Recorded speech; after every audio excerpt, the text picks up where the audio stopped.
Hello dear all, welcome to our channel Smart Indian Model School. Smart Indian Model School present Smart Indian EduFun classes. EduFun online classes includes course studies of playgroup to class 12, emotional and communication skills, happiness classes and DIY activities. So now we solve next problem number 4. okay, correct two conducting wire of same material. देखिए same material के हैं, सो resistivity are equal, एक wire है और दूसरा wire है, सो दोनों की रेजिस्टिविटी क्या होगी, इक्वल होगी. Resistivity that means rho. Okay, of equal length, length भी इक्वल है एंड इक्वल डायमीटर, यानी डायमीटर इक्वल है यानी क्रॉस सेक्शनल एरिया भी इक्वल है. सो अगर उनका रेजिस्टेंस भी क्या होगा, फिर इक्वल ही होगा.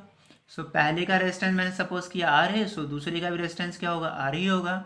दैट इज मैंने सपोज कर लिया आर है. क्यों? चूंकि आर इज इक्वल टू क्या होता है, रो एल अपॉन ए. सेम मटेरियल के हैं यानी रो सेम है, एल अपॉन ए, सॉरी रो एल अपॉन ए. इक्वल लेंथ है, सो लेंथ भी इक्वल है और एरिया भी इक्वल है, सो आर भी क्या होगा, इक्वल होगा. ओके, सो क्या कह रहा है, are connected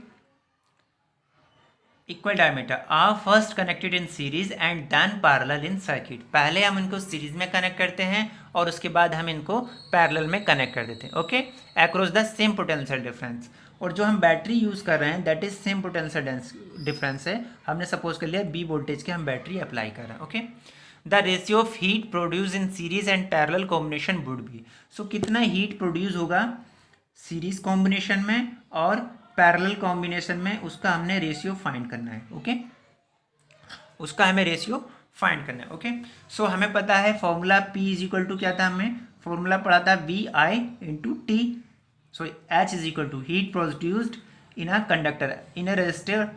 H is equal to क्या था, BIT. लेकिन हमें I नहीं गिवन है, हमको रेजिस्टेंस गिवन है और हम मोस्टली प्रॉब्लम सॉल्व करते टाइम रेजिस्टेंस को ही अप्लाई करते हैं, क्योंकि रेजिस्टेंस क्या होता है, कॉन्स्टेंट होता है, करंट की वैल्यू चेंज हो सकती है. Okay, so V equal to क्या होता है, ओम्स लॉ से हमको पता है V इक्वल टू क्या होता है, आई आर. तो यहाँ से अगर I का वैल्यू फाइंड कर लें तो क्या हो जाएगा, B upon R is equal to आई.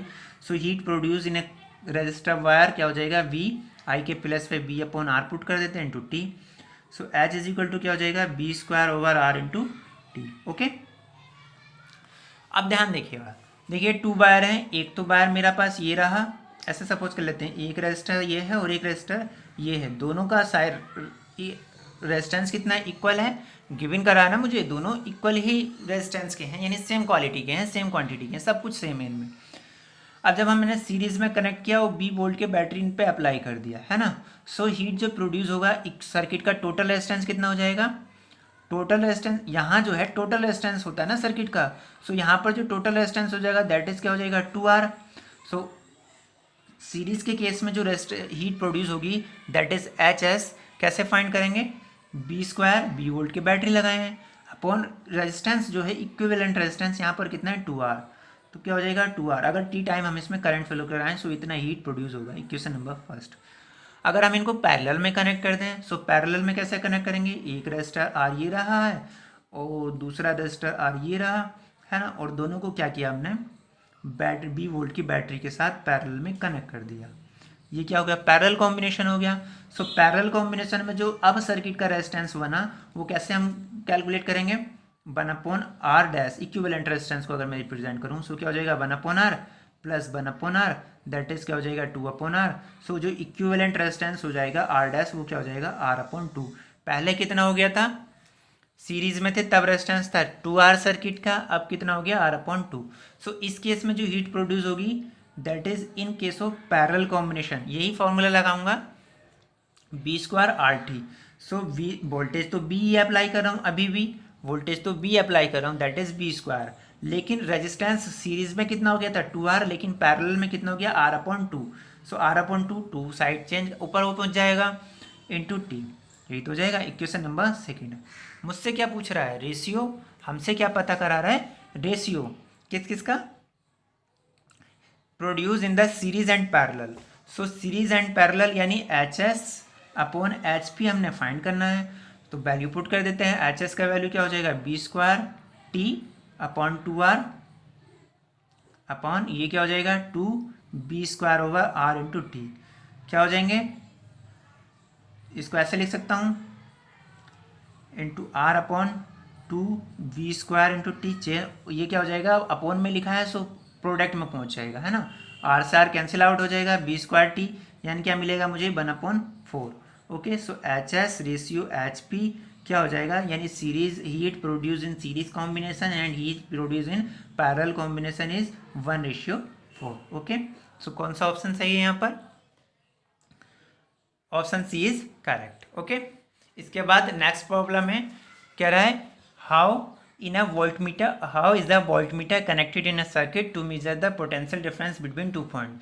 तो ध्यान रखेंगे, देखिएगा, हम किसी भी सर्किट में वोल्टेज डिफरेंस या पोटेंशियल डिफरेंस को मेज़र करने के लिए वोल्टमीटर यूज़ करते हैं एंड करंट को मेज़र करने के लिए एमीटर यूज़ करते हैं। ओके, सो जब किसी भी सर्किट में मैं सपोज कीजिए मेरे पास यही रेजिस्टेंस है और मुझे क्या करना है, किसी भी सर्किट में वोल्टमीटर यूज़ करके मुझे पोटेंशियल डिफरेंस को मेज़र करना है।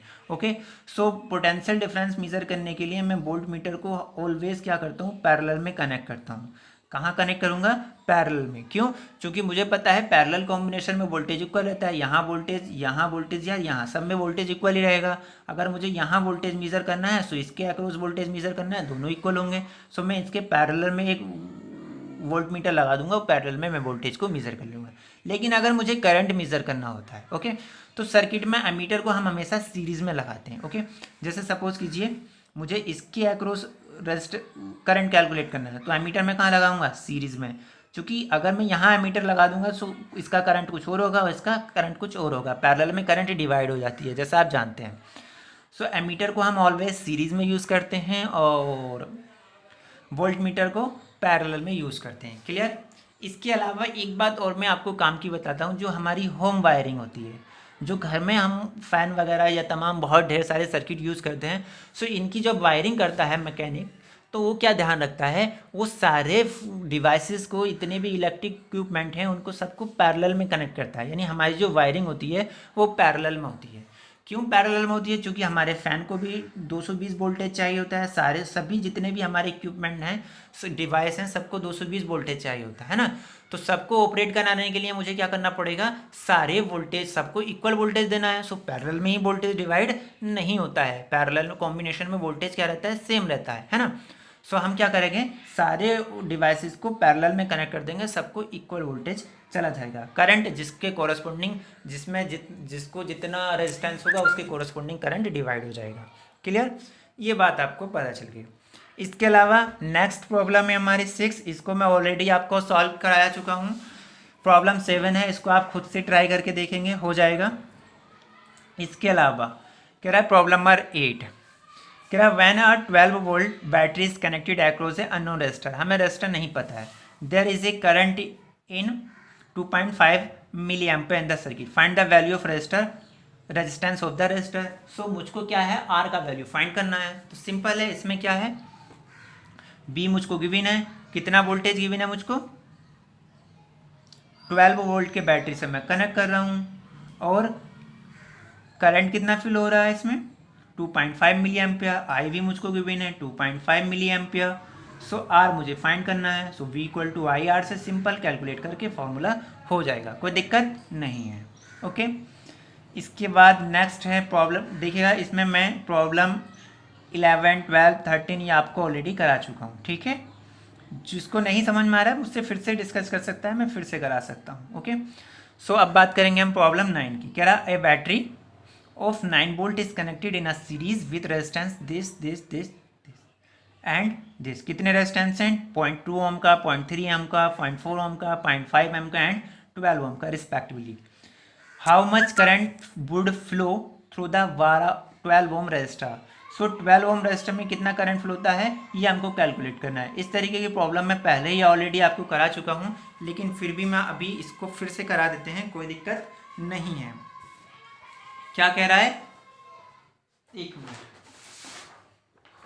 हमसे कह रहा है रजिस्टर हैं कौन कौन से हैं, 0.2 ओम, 0.3 ओम, 0.4, 0.5 एंड 12 ओम के क्या हैं, सीरीज में कनेक्टेड हैं। सो जो टोटल रेजिस्टेंस हो जाएगा सर्किट का, अगर मैं बात करूं, अब देख रहा होगा, 0.2 ओम, 0.3 ओम, 0.4 ओम, 0.5 ओम एंड 12 ओम के जो रेजिस्टेंस हैं वो क्या है, सीरीज में कनेक्टेड है। सो इसको कनेक्ट करके किसके साथ, 12 वोल्ट की बैटरी के साथ, 12 वोल्ट की बैटरी के साथ क्या है, सीरीज में कनेक्टेड है। सो सॉल्व करके देख ले, आप अपना बुक ओपन करना और उसके सामने आप देख पाए होंगे। ओके, सो कनेक्ट कर लेते हैं। एक 2.2 ओम का है, ये 0.3 ओम का है, ये 0.4 ओम का हो जा रहा है, ये 0.5 ओम का है ना, और ये एक रजिस्टर है 12 ओम का। ओके, सारे सीरीज में कनेक्टेड हैं। कितने वोल्ट की बैटरी से, 12 वोल्ट की बैटरी से। सो सर्किट का टोटल रेजिस्टेंस कितना हो जाएगा, 0.2 प्लस 0.3 ऐड हो जाएगा, 0.5 हो जाएगा, फिर 0.5 ऐड होकर के कितना हो जाएगा, 0.4 ऐड होकर के 0.5 ये हो गया, 0.5 ये हो गया, 0.1 यानी 1 हो गया, ये 1.4 और 12 ये, तो कितना हो जाएगा 13.4 वोल्ट। सीरीज में, सीरीज कॉम्बिनेशन में रेजिस्टेंस क्या होते हैं, ऐड होते हैं ना, R = R1 + R2 + R3। सो सारे रेजिस्टेंस का ऐड हो जाएगा, उस पूरे ओवरऑल सर्किट का इक्विवेलेंट रेजिस्टेंस कितना आ जाएगा, 13.4 वोल्ट, यही तो आ जाएगा। और ओवरऑल एंटायर सर्किट के लिए वोल्टेज कितना है, 12 वोल्ट, सॉरी R है ना तो ये ओम होगा। ओके, कितना है वोल्टेज, मुझको अप्लाइड वोल्टेज कितना है, 12 वोल्ट। सो V = IR, V = IR apply कर देता हूँ। 12 = कितना हो जाएगा, I मैंने कैलकुलेट करना है, दैट इज 13.4। सो I = कितना हो जाएगा, 12/13.4 डिवाइड कर लेंगे, करंट कैलकुलेट आ जाएगा। मैंने सपोज कर लिया इसका कुछ भी वैल्यू आ जाता है, जो भी वैल्यू आएगा आप इसको कैलकुलेट कर लेंगे। मैं अभी नहीं कैलकुलेट करके दिखा रहा हूँ, मैंने खुद से सॉल्व नहीं किया है और अभी मेरा कैलकुलेशन करने का मन भी नहीं है। ठीक है, सो यहाँ से उस ओवरऑल एंटायर सर्किट के लिए जो भी करंट निकलेगा यहीं से पास होगा ना। सो जो करंट 2 ओम 0.2 ओम को मिलेगा वही 0.3 ओम को मिलेगा, सो 12 ओम को भी वही करंट मिलेगा।